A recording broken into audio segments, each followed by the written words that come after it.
So on this particular morning walk, Prabhupada was walking, and generally Paramahansa, Swami at the time, and Srutakirti or Amoga Prabhu would play the devil's advocate and pose materialistic questions to the philosophy that Srila Prabhupada was presenting, or inquiries.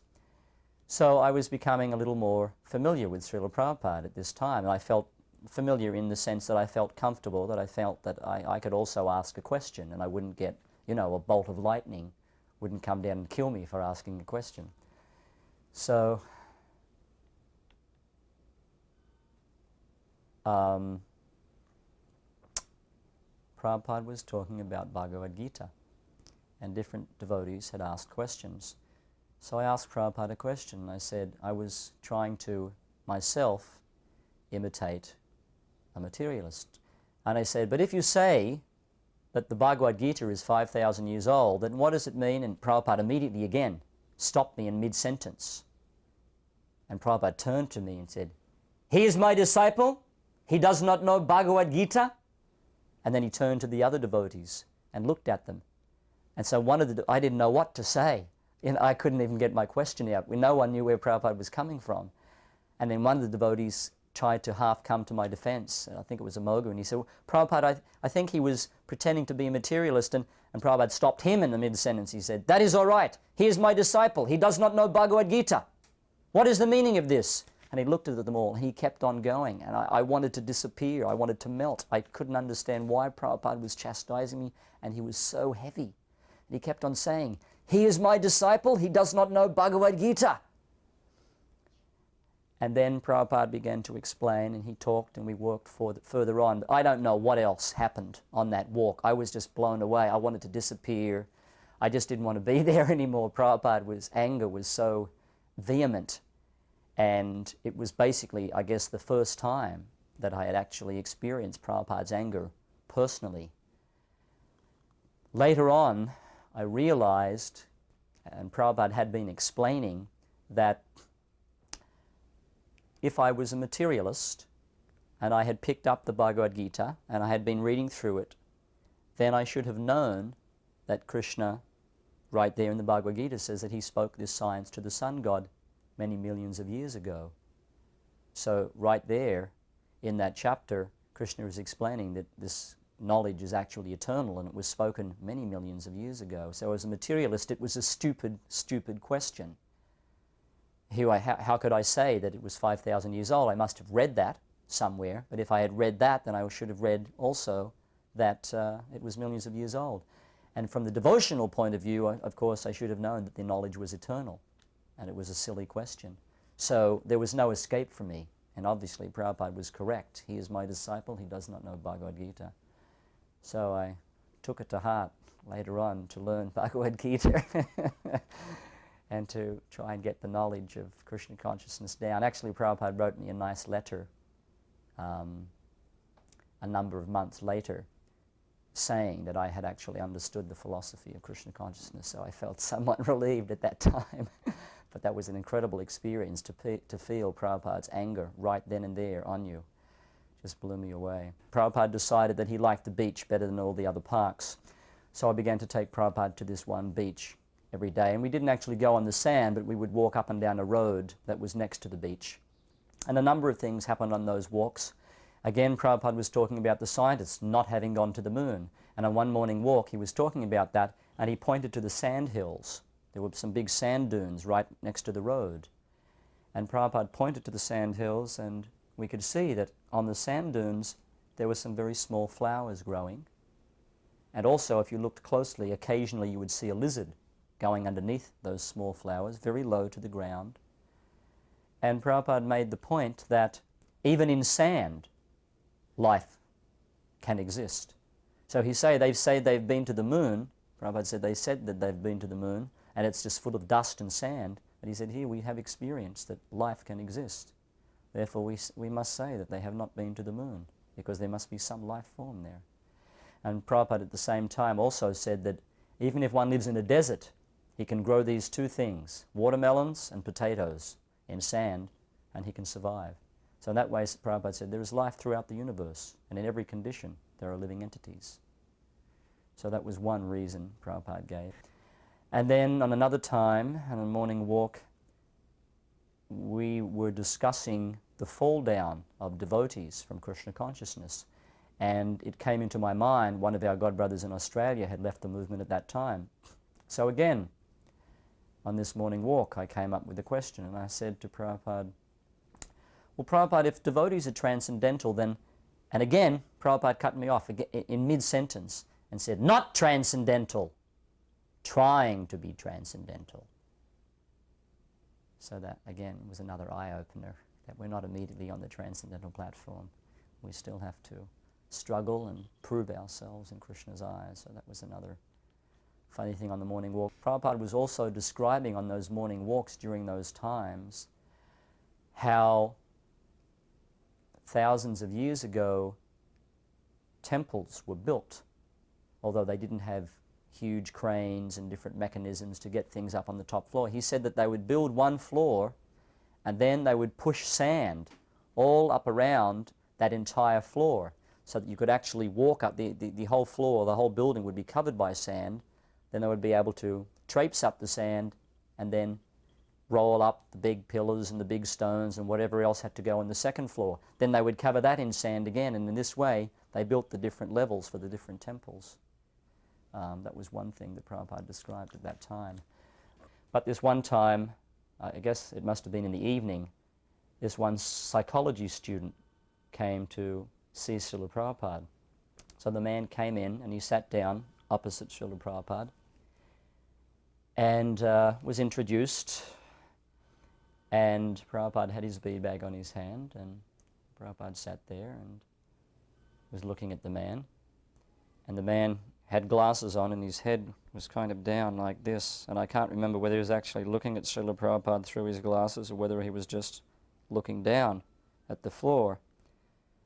But it was strange. It was a strange experience. And so Prabhupada looked at Amoga, who was sitting in front onto the side, the right side of Srila Prabhupada, and motioned with his head like that. So Amoga said, Srila Prabhupada would like to know if you have any questions.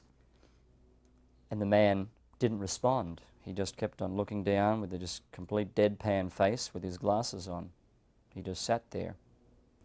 And I began to feel very uneasy because this was my first very intimate association with Srila Prabhupada, living with Prabhupada. I was very afraid of doing the wrong thing, and I was very uneasy in silence. So and there was a lot of silence in the room at this time.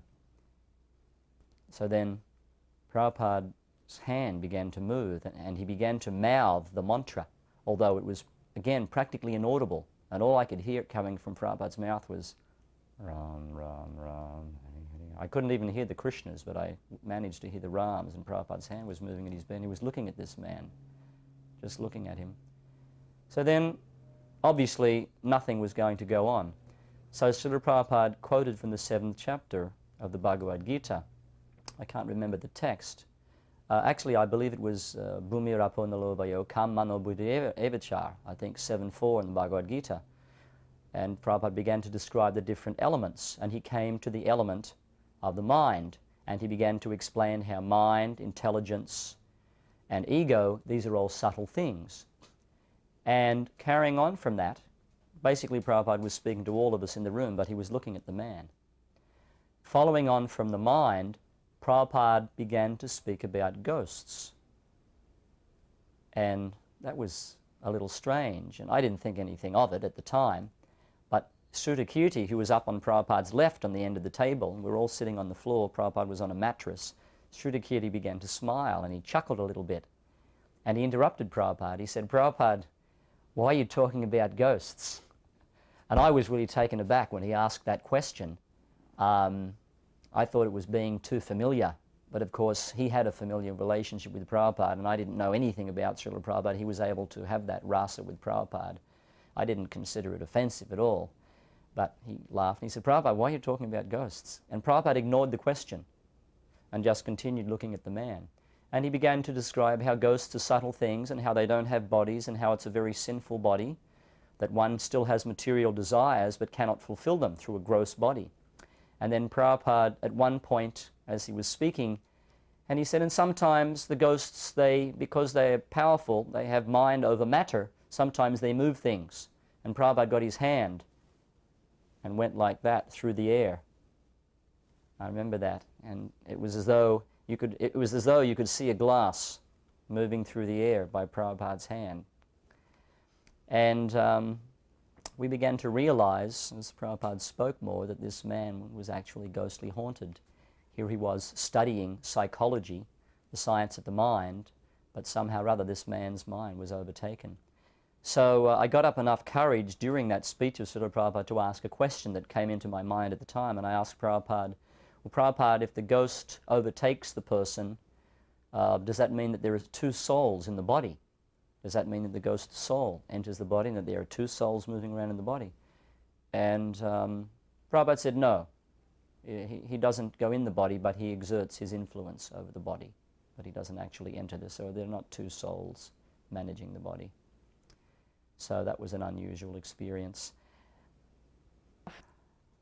Another thing that I remember in Perth with Srila Prabhupada during that time, I was fortunate on this day because I was out doing Sankirtan, but the devotees told me when I came home later that it was Prabhupada's pastime and habit that after he would eat lunch, he would lay down for a short period of time and have his legs massaged at that time, perhaps for 20 minutes or half an hour at the most. So the devotees would take prasadam after Prabhupada had finished prasadam completely, and there was enough prasadam for them. And while Prabhupada was taking rest, they would take prasadam. And they would eat a lot. They were eating a lot at that time, I remember. Paramahansa and Srutakirti were infatuated with the fact that there were such good quality milk products in Australia. And they really liked the yogurt, so they were eating a lot of yogurt at lunch and with sabjis and different things like that. And then, like Prabhupada, after they finished taking prasadam, they would also rest. So Prabhupada had gotten up from his nap, just after his lunch nap, and he walked out, and he couldn't find the devotees anywhere. I was on Sankirtan, and there was no noise in the house, and there was nobody around, so Prabhupada took it upon himself to go and look around the house. And he found all the devotees sleeping. And this was, actually Prabhupada had, I got something wrong there. Prabhupada had awoken from his nap and gone into his room to read or translate or do whatever. And about 2 hours later, Prabhupada realized he hadn't heard anything, and this was about 4 or 5 o'clock in the afternoon. So Prabhupada opened the door and he called and there was no answer. So Prabhupada began to walk around the house looking for the devotees, and in the lounge room where the devotees were all taking rest at night, all the devotees who had overeaten were all sleeping about 2 hours after they'd taken lunch. So Prabhupada came and I believe he actually either woken them up with his walking stick, something like that, and he severely chastised them for just eating and sleeping. And Prabhupada, the devotees told me at that time that Prabhupada had said that you're worse than karmis, because even the karmis right now are out there working hard for their maintenance and their food, and you're just eating and sleeping here. And he was very heavy with them, so I felt, thankful that I'd missed that, because I would have been one of them for sure. It was just fortunate for me that I was out collecting money for Prabhupada at the time. Another time in Melbourne, I can't remember if it was the same time, but Prabhupada was performing initiations in the temple room at this time. And different people were coming up, and then one girl came up, and Prabhupada would ask Srutakirti, or Paramahansa Swami, I believe, for the name. And Paramahansa would give the name. So one girl came up and he said, so what is the name? And they're already written down on paper. So they said, her name is Bhadrakali, Srila Prabhupada. Prabhupada's eyes opened up. He said, Bhadrakali, this will not do. And Prabhupada looked at it, and then he looked at the girl and he said, so, your name is Bhadra. He didn't like the name Bhadrakali being given as one of his disciples' names. So she got the name Bhadra. And then I believe it was during the same initiation, some other girls came up, and then Prabhupada, to get their beads, and then Prabhupada asked them what are the 4 regulative principles, and he had the beads, and so he looked over to Paramahansa and said, so what is her name? And Paramahansa would ask Madhudvisa, what is her karmi name? What is her legal name? So that they could get it on the list. So Paramahansa couldn't find it. Her name wasn't there. And so Paramahansa turned to Srudakirti and said, who's got it together here, And then Srudakirti didn't know anything. Srudakirti turned to Madhudvisa and what's the girl's name? And then Madhudvisa turned to me. So I went down the line from Paramahansa, Srudakirti, and Madhudvisa, and I was the closest person there. I think I was fanning Srila Prabhupada at the time. And he said, quick, think of 3 names. There were 3 girls whose names were on the list. So I just recalled a story from the Bhagavad-gita. I remember hearing Prasuti, Akuti, and Devahuti. So I told them these 3 names, and then they wrote those names down on the list, and they gave those names to Prabhupada, said, so your name is Prasuti, your name is Devahuti, your name is Akuti. So Prabhupada empowered me to pick the names at that time. So that was another funny little thing.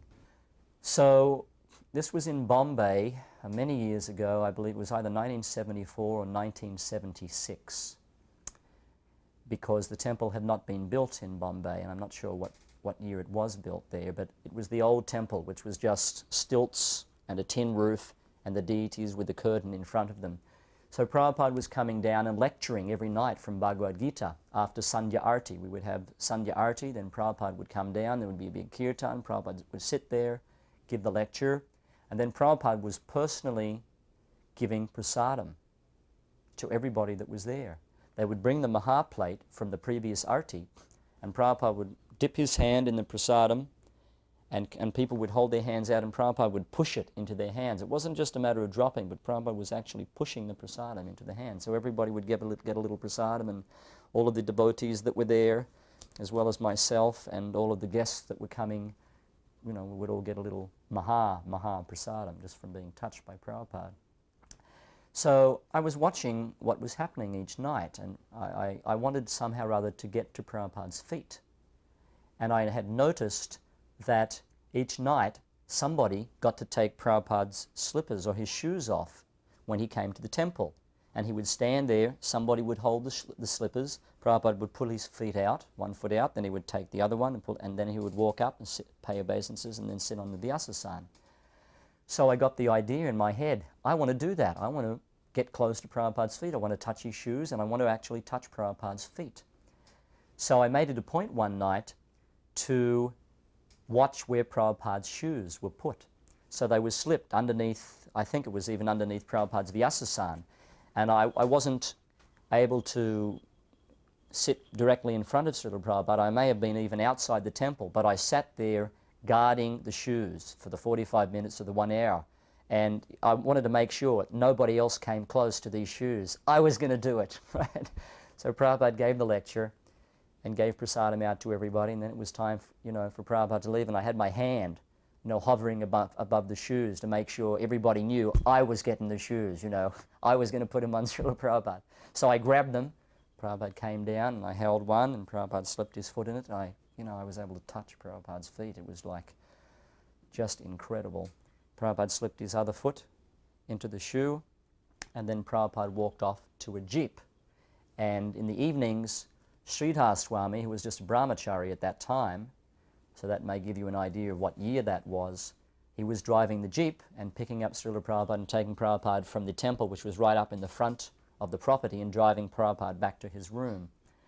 So I saw Prabhupada approaching the jeep as he would each night, and I was following him. Because I'd put Prabhupada's shoes on, I was very close to Prabhupada, physically speaking. And all of the devotees came behind with the kirtan as Prabhupada got into the jeep. So I looked at the jeep, and the jeep looked very high. It was a four-wheel drive, and I noticed the step was quite high, and I thought, that's too high for Prabhupada. Prabhupada's going to have trouble getting in there. So as Prabhupada approached the jeep, I put my hand underneath Prabhupada's elbow as he was going to get into the car to help him into the jeep. And Prabhupada pushed my hand away. And I was kind of taken aback, There I was becoming familiar. I'd put Prabhupada's shoes on, I'd touched his feet. Now I felt I was a big-time guy, I can help Prabhupada into the car. Prabhupada pushed my arm away, just as he had done when I got Gayatri initiation. So I got the realization at that time also that here I am thinking that my spiritual master needs my help. But actually he doesn't need our help in any way. He's giving us the opportunity to just serve him, and in that way offer that service back through the parampara to Krishna. But actually Prabhupada doesn't need any help. Prabhupada is a yogi. He can travel through the universe at any time he likes. He doesn't manifest those things because he wants us to develop love of Krishna instead of some intoxication with mystic cities. But he was very simple, and we know there were definitely some mystical times when Srila Prabhupada did do something, but generally that was not his mood to display that.